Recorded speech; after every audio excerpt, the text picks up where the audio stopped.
Hello friends, welcome to my YouTube channel education by Alok Kumar Yadav.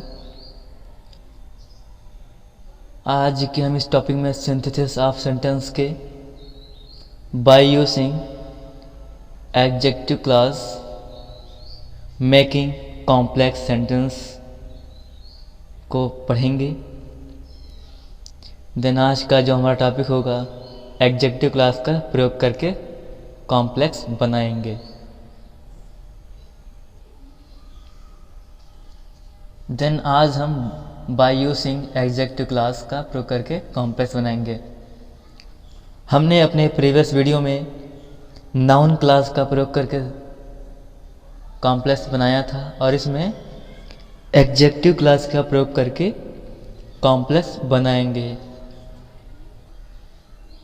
Then complex बनाने के लिए कुछ समान सा रूल हैं जो मेरी कॉपी पर डिस्प्ले हो रहा होगा, आप वहाँ से लिख सकते हैं या पढ़ सकते हैं। जैसे कि यदि एक वाक्य के अंतर्गत आए हुए नाउन या प्रोनाउन के लिए दूसरे वाक्य में कोई बात कही गई है तो दूसरे वाक्य को एडजेक्टिव क्लॉज बना देते हैं। जैसे हम एक यहाँ एग्जाम्पल लेंगे, I saw a dog, the dog was laying on the road. Adjective clause किसी रिलेटिव प्रोनाउन से अर्थात हु, हुज, हुम, विच और डैट अथवा किसी रिलेटिव वर्डवर्ब से हाउ, वाई, व्हेन, वेयर से शुरू होता है। रिलेटिव प्रोनाउन को जहाँ तक संभव हो उन शब्दों के पास रखना चाहिए जिनकी विशेषता प्रकट की जा रही है। तो यहाँ पर देखेंगे I saw a dog, the dog was laying on the road. यहाँ पे कुत्ते की विशेषता को बताई गई है,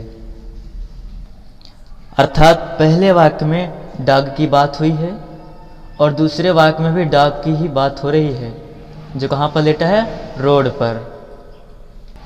तो अभी हमने पढ़ा कि रिलेटिव प्रोनाउन हु, हुज, हुम, विच और डैट से प्रारंभ होता है या फिर हाउ, वाई, व्हेन, वेयर से शुरू होता है। तो इसको हम कंबाइन करेंगे तो ये बनेगा I saw a dog, I saw a dog. फिर अभी हमने रूल में पढ़ा था कि रिलेटिव प्रोनाउन को जहाँ तक संभव हो उन शब्दों के पास ही रखना चाहिए जिनकी विशेषता प्रकट की जा रही है। तो यहाँ पे डॉग की विशेषता बताई जा रही है कि वह रोड पर लेटा हुआ है। तो यहाँ पे हम विच का प्रयोग करेंगे, relative pronoun which. Which was laying on the road, which was laying on the road. And the other example is the man was caught, the man was caught, he stole my watch. वह आदमी पकड़ा गया, he stole my watch, उसने मेरी घड़ी चुराई थी।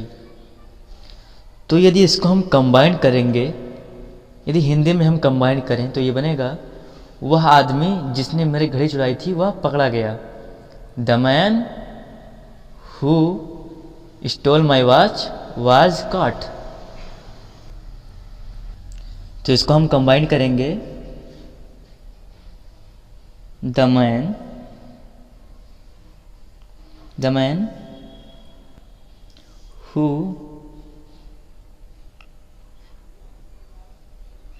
stole my watch, my watch,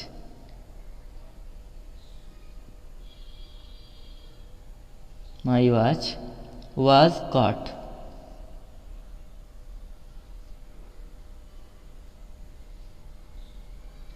यदि आप इसकी हिंदी को अर्थ निकाल ले रहे हैं तो ये बड़ी आसानी से बन जाएगा।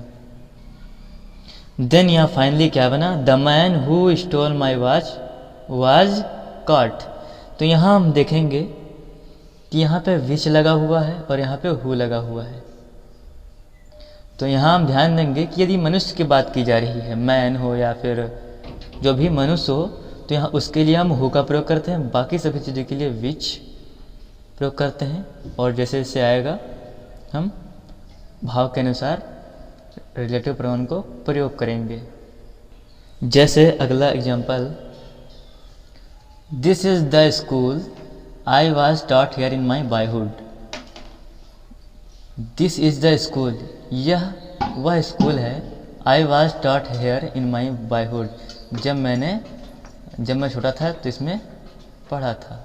आई was taught here in my boyhood, अर्थात यह वह स्कूल है जहाँ मैं बचपन के दिनों में पढ़ा करता था। देन इसको जब हम कंबाइन करेंगे तो ये बनेगा, this is the school, this is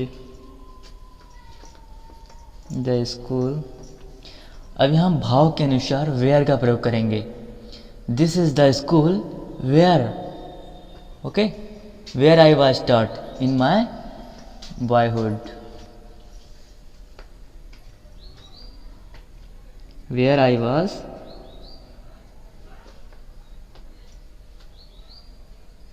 taught in boyhood. यहाँ पे हम हियर को रिमूव कर देंगे।